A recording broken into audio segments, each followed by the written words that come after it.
Accounting में जाने के पहले कि एक डिपार्टमेंट किसको बोलते हैं और वो ब्रांच से अलग कैसे होता है।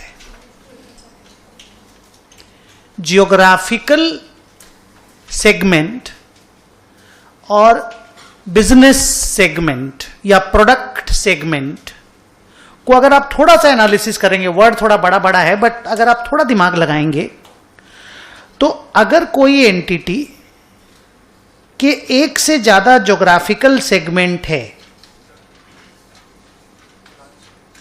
तो आप कंफर्टेबली उनको ब्रांचेस बोल सकते हो। हिंदुस्तान में है तो इंडियन ब्रांचेस, हिंदुस्तान के बाहर है तो फॉरेन ब्रांचेस बोल सकते हो।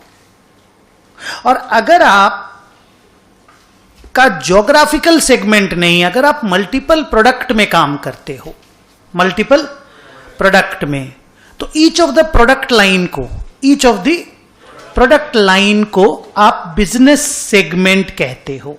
क्या कहते हो? Business segment. ये जो सेगमेंट वर्ड है ना मुन्ना, ये वर्ड अकाउंटिंग स्टैंडर्ड 17 से बोरो किया हुआ है, जो आप लोग अपने ग्रुप 2 के सिलेबस में पढ़ोगे। It's an accounting standard there in your syllabus.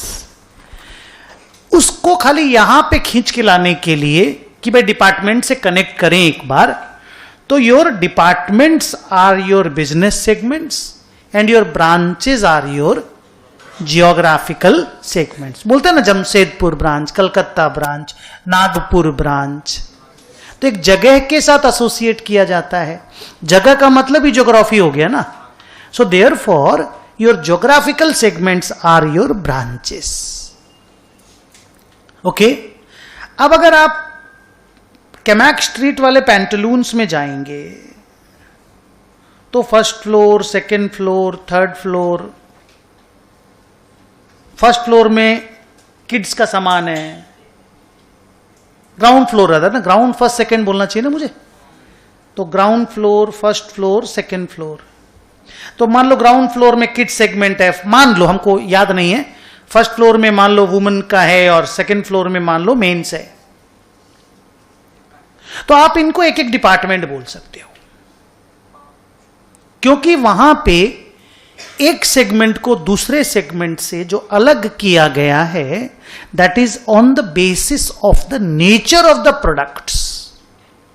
अगर नेचर ऑफ द प्रोडक्ट एक दूसरे को अलग करें, एक दूसरे डिपार्टमेंट्स को, सेगमेंट को, डिविजन्स को, पार्ट को, हिस्से को अलग करें एक दूसरे से, we call them business segments. Here in this chapter we will call them departments. तो अगर मैं अपनी कॉपी में पहला पैराग्राफ आपको लिखाऊंगा तो वो यही होने वाला है, थोड़ा देर के बाद लिखाएंगे, वो यही होने वाला है, a department is differentiated from the other department on the basis of the nature of the product line in which it operates, in which it operates. In the words of accounting standard 17, they are called business segments. हमारे chapter में उनको हम department बोलेंगे। Second point लिखाएंगे, हाँ पहले सुनो, हाँ, कि सर करना क्या है चैप्टर में, आप करवाओगे क्या। मेरे को 5 दिन लगेंगे चैप्टर कंप्लीट करने में, आज की क्लास को छोड़ के बोल रहा हूं, आज मिला लो तो 6 दिन लगेंगे। सिंगल एंट्री से थोड़ा छोटा चैप्टर है पर अच्छा है। ओके, हम P&L बैलेंस शीट बनाएंगे। सर वही P&L बैलेंस शीट जो सिंगल एंट्री में बनाया करते थे, true, with lots of additions. Sir जैसे हम इसमें कॉलमनर फॉर्म P&L बनाएंगे।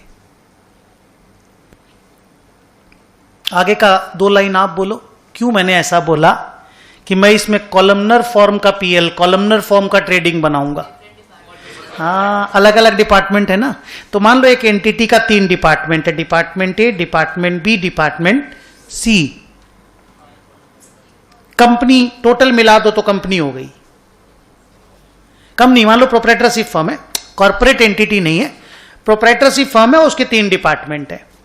तो सर हम लोग जो अभी सिंगल एंट्री बना के गए आपके सामने, इतने सारे सम्स बनाए, होमवर्क भी बनाए, 10-12 होमवर्क भी बना लिए क्लास में, घर में बैठ के सर, तो उसमें भी तो ट्रेडिंग PL बैलेंस शीट बनाते थे। उसमें इसमें क्या फर्क है, वो पूरे ऑर्गेनाइजेशन का बनाते थे आप, पूरा एक सिंगल बनाते थे। आज उसको ब्रेक कर देंगे आप, जो एक बनाते थे उसको 3 कॉलम में बनाना है। तो सर डेटा आप प्रोवाइड करोगे ना क्वेश्चन पेपर में? अभी से मैं बोलता हूं डेटा वेटा को लेके आप इतना परेशान मत होना, क्वेश्चन आएगा तो डेटा देखेंगे ना। बट यस, जो काम आप एक साथ करते थे in the chapter of single entry, वो काम आप अलग अलग कॉलम्स में करेंगे in the chapter of departments. ये बड़ा डिफरेंस है कि उस चैप्टर में और इस चैप्टर में क्या फर्क है।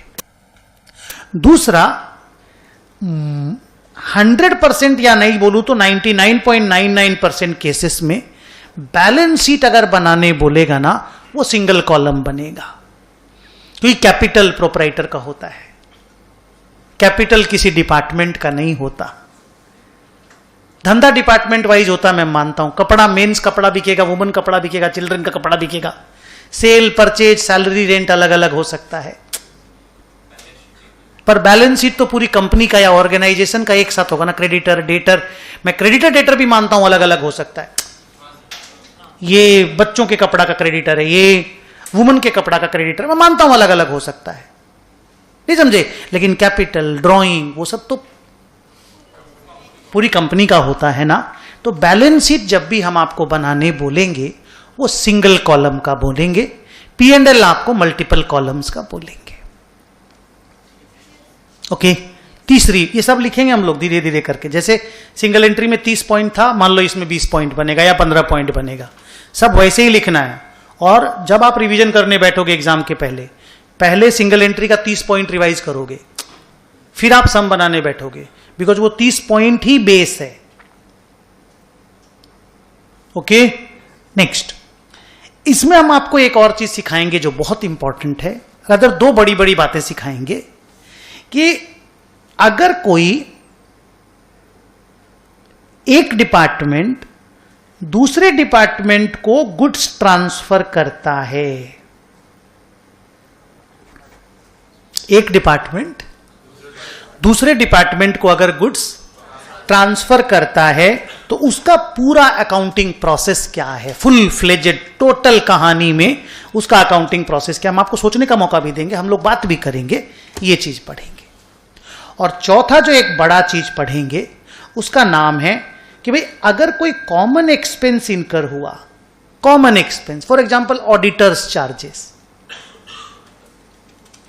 नहीं समझे, तो और हाँ, उसको अपोर्शन कराना है मेरे को तीनों डिपार्टमेंट में, तो उसका प्रोसेस क्या है, उसको आप लोग कैसे करते हो, वो आपको मुझे पढ़ाना है। बट ये सब चीजें एक बार के लिए साइड रखा जाए।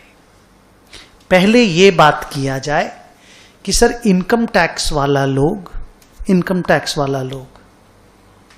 कंपनीज एक्ट वाला लोग आपसे कौन सा वाला पीएल मांगता है, ये 3 कॉलम वाला या ये सिंगल कॉलम वाला?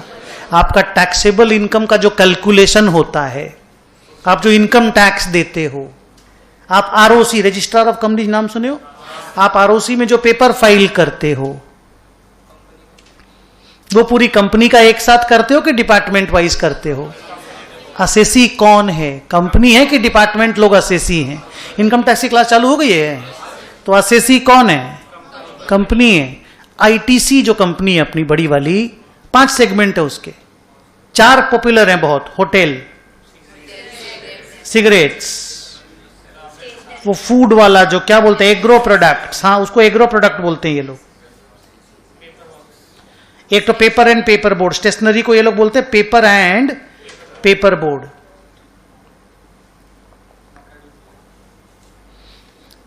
क्लास में बात हुई क्या अपनी? Had we talked about these things in the classroom? No? Okay. Sir ITC का एक और सेगमेंट था, कपड़ा वाला। एफएमसीजी इसमें है बेटा, एफएमसीजी पूरा इसमें है, दिस इज एफएमसीजी। उसका नाम इन लोगों ने एग्रो प्रोडक्ट रखा है। एक कपड़ा का था उनका, विल्स लाइफस्टाइल बोल के ब्रांड था, विल्स लाइफस्टाइल। मैं क्लास में बताया था ना, मुझे वही ध्यान नहीं कि आपके बैच में बताया कि आपके पीछे वाले बैच में बताया। हाँ वो बच्ची हमको प्रोनाउंसिएशन सिखाई हमको, मैं कोशिश किया 1-2 दिन घर जाकर के, सच बता रहा था, इसको छू के बोल रहा हूं, फाबेल की फाबल क्या बोली वो, but I just tried and अभी मैं थोड़ा अच्छा से बोल रहा हूं, फाबेल थोड़ा सा अच्छा से बोला, बाकी पूरा तुमसे सीख के जाऊंगा। जब क्लास छोड़ेंगे तो मैं पूरा सीख लूंगा तुमसे। ना एक बार आगे चलते बेटा। सर आप इसका जवाब नहीं दिए कि कंपनियों का जो P&L बनता है आरओसी में पेपर फाइल के लिए, इनकम टैक्स में पेपर फाइल करने के लिए, वो कौन सा वाला होता है? आंसर इज वो सिंगल कॉलम वाला होता है, कंपनी वाला होता है। तो सर फिर ये सब आप लोग क्यों करते हैं? ये जो हम लोग से मेहनत कराओगे आप अभी 5-6 दिन, उसका काम क्या है? उसका बड़ा काम है, बड़ा काम है। वो बच्चा कुछ बोल रहा है, इसकी बात सेकंड में सुनेंगे, पहले मैं अपनी बात रख दूं। इसका मेन काम है, देखो इधर,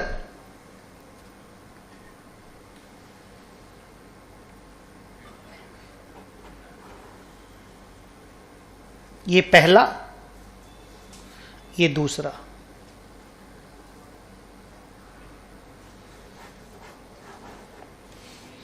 पहला क्या बोला? फीडबैक। मान लीजिए मेरे 3 डिपार्टमेंट है, ABC, मैं प्रोपराइटर हूं और ये तीनों बच्चे डिपार्टमेंटल मैनेजर हैं। ABC मेरे 3 डिपार्टमेंट है, बढ़िया, तीनों बेहतरीन डिपार्टमेंट्स हैं।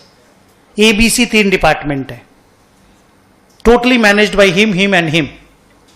3 बच्चे मैनेज करते हैं। मेरा एज ए प्रोपराइटर प्रॉफिट है मान लीजिए तीनों डिपार्टमेंट मिला के 120 करोड़।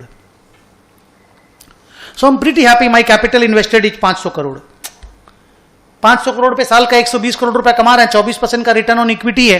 प्लीज हिसाब मत करना, 24% मान के चलना, ठीक ही बोले होंगे। तो 24% का return on equity, I am happy, my share holders are happy, everybody around me is happy. पर ए कितना अच्छा परफॉर्म कर रहा है, बी कैसा परफॉर्म कर रहा है, सी कैसा परफॉर्म कर रहा है, इसका डेटा अगर नहीं मिलेगा, इनको कैसे इन्फॉर्म करेंगे? इनको मोटिवेट कैसे रखेंगे? इनको मोटिवेटेड कैसे रखेंगे? एग्जाम ले लो और रिजल्ट नहीं बताओ, बोला तुम पास हो गया, चलेगा? बच्ची बोले हाँ सर अपना तो ठीक ही है, कोई दिक्कत नहीं है, बस पासवर्ड होना चाहिए ना। किस पेपर में कितना मार्क्स आया, हम लोगों को उस पर भी कंसर्न रहता है। और ये सच है, बाकी हंसी मजाक चाहे जितना ही कर लो बच्चों, लेकिन अपन लोग चाहते हैं कि मेरे को सारे सब्जेक्ट का भी मार्क्स पता चले, खाली टोटल मार्क्स नहीं बताया जाए। यस और नो? ये एग्जैक्टली वो वाला चीज है, हम लोग फीडबैक बोलते हैं। फीडबैक से मोटिवेशन मिलता है। फीडबैक मतलब आपको बताना कि आपने कैसा परफॉर्म किया। 2, रेमेडियरी एक्शन। मान लो बी डिपार्टमेंट में लॉस है, ए डिपार्टमेंट कमाता है 170 करोड़, सी डिपार्टमेंट कमाता है 110 करोड़, दोनों मिला के 280, ये 160 करोड़ का नुकसान दे रहा है। नेट में 120 करोड़ है, बहुत बढ़िया है, नेट में कोई प्रॉब्लम नहीं है। पर सोचो खाली ये नहीं होता, खाली नहीं होता, फॉरगेट पैसा कितना लगा, नहीं होता अगर ये, तो साल का 280 करोड़ रुपया कमाते। तो रेमेडियरी एक्शन, रेमेडियरी एक्शन समझते हो? मतलब अगर कुछ गलत हो रहा है तो उसको सुधार करने का काम तो करें। बी में गलत हो रहा है तो बी को सुधारे तो सही, देख लेना भाई बी करने के लायक धंधा है कि नहीं है।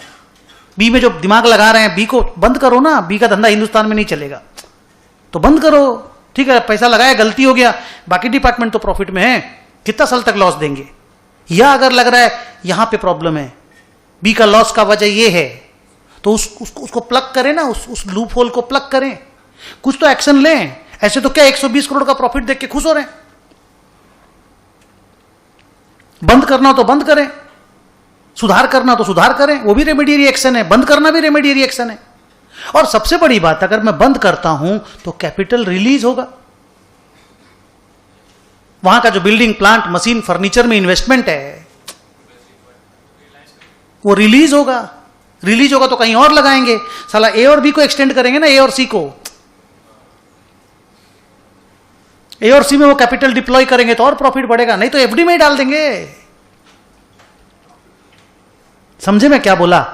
तो कम से कम इंडिविजुअली परफॉर्मेंस को पता तो करें, और वो पता करने के लिए डिपार्टमेंटल अकाउंटिंग के चैप्टर को पैदा किया गया। ये चैप्टर बनाया गया कि भाई जब तक हम लोग हर हिस्से को, डिपार्टमेंट, हिस्सा, पार्ट, जब तक हम हर हिस्से का अलग से परफॉर्मेंस मेजरमेंट नहीं करेंगे, तब तक हम ओवरऑल कैसे इंप्रूव करना है वो डिसाइड नहीं कर पाएंगे। लास्ट बातचीत, फिर चैप्टर स्टार्ट। ये पूरा का पूरा कहानी हम लोग बोलते हैं इस काम आता है। देख वर्ड देख, इंटरनल रिपोर्टिंग के काम आता है, अपने आपस में इंफॉर्मेशन शेयरिंग के काम आता है, आपस में इंटरनल रिपोर्टिंग। वैसे अकाउंटिंग स्टैंडर्ड 17 के आने के बाद अब इसमें से थोड़ा सा हिस्सा एक्सटर्नल रिपोर्टिंग में भी जाने लग गया है। सर नहीं समझे, फिर से बोलो। अकाउंटिंग स्टैंडर्ड 17 के आने, अकाउंटिंग स्टैंडर्ड 17 का नाम है सेगमेंट रिपोर्टिंग। क्या नाम है? Segment reporting. आप लोग पढ़ेंगे, सिलेबस में है। सेगमेंट रिपोर्टिंग के आने के बाद ये जो आप लोग कैलकुलेट कर रहे हो ना, कुछ कुछ कुछ कुछ कुछ कुछ कुछ कुछ, ये जो भी करोगे आप अगले 5-6 दिनों में, वो एनुअल रिपोर्ट में भी आता है। मतलब बैलेंस शीट P&L के साथ जो नोट्स ऑन अकाउंट्स बनता है ना, ये भी एक नोट्स ऑन अकाउंट्स बनता है। तो अब इसको खाली इंटरनल रिपोर्टिंग नहीं बोलेंगे, internal plus external reporting also. ये टोटल चैप्टर का शुरुआत है। बैकग्राउंड हमने बना दिया, कुछ पॉइंट लिखाता हूं, उसके बाद चैप्टर स्टार्ट करते हैं।